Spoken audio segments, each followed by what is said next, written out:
Hey guys, welcome back. So today I want to talk about why Russia would even want to invade the Ukraine in the first place. So I've got some notes with me, and let's talk a little bit about Russia first, and then we'll talk about Ukraine and how it intertwines together.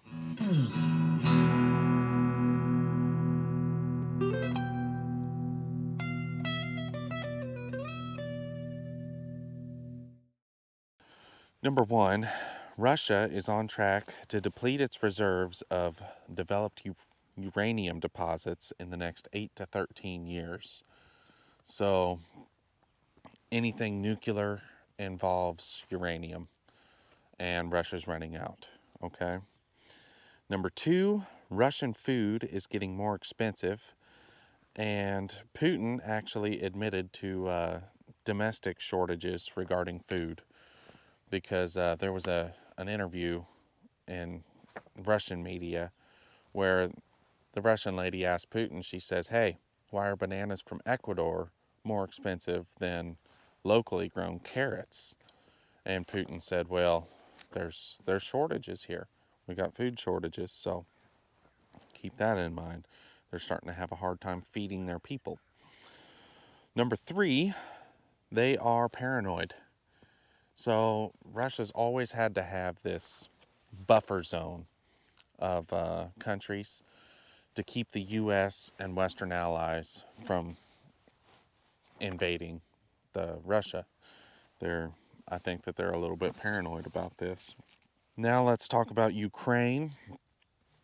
Number one is it is number one in Europe for proven recoverable reserves of uranium. So Russia's running out of uranium. The Ukraine's got an overly abundant source of uranium. And number two, it's first in terms of arable land. So that's like land that you can farm on. So in other words, they can produce a lot of food, people. And just to give you an idea, in 2019 alone, they produced 148 million metric tons of food. The Ukraine did, and that's enough to feed 217 million people.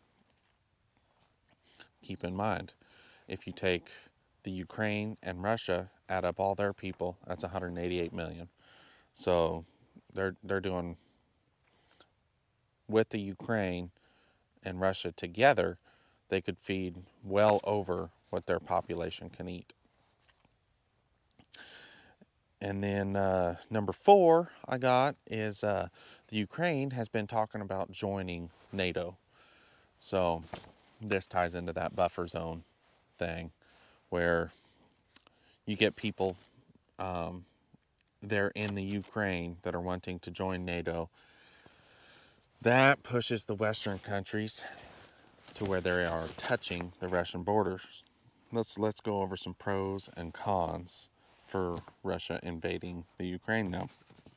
Now that we know those little facts, the pros: Russia won't have to outsource uranium.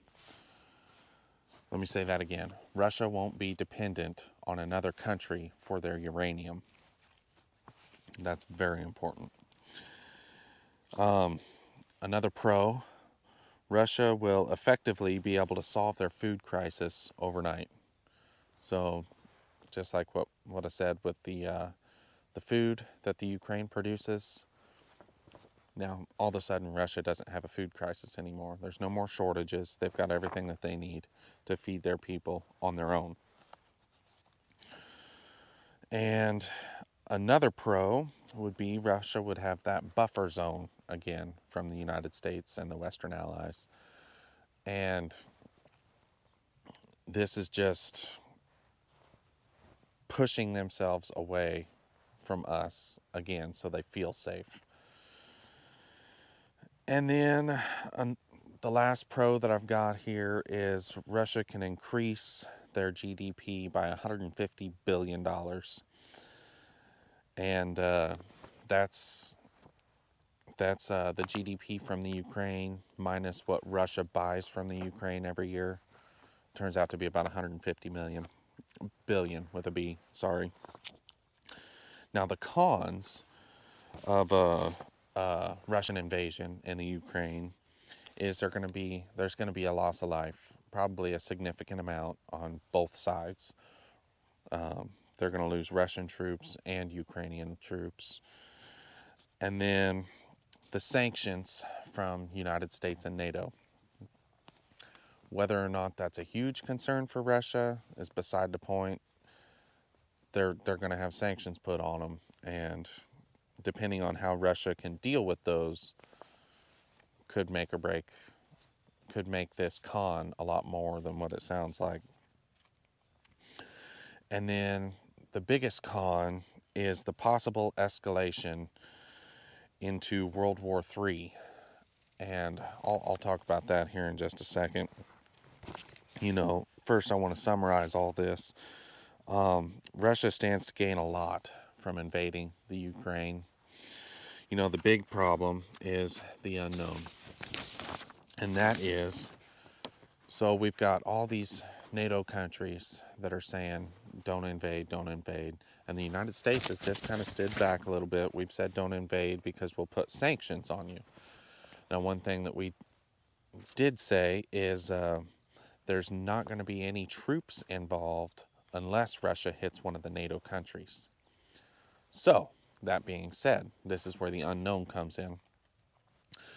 If a NATO country decides to pose a counterattack on Russia when Russia invades the Ukraine, Russia's going to have to do something about it. I mean, let's be honest with each other. Putin has too big of an ego not to do something about it.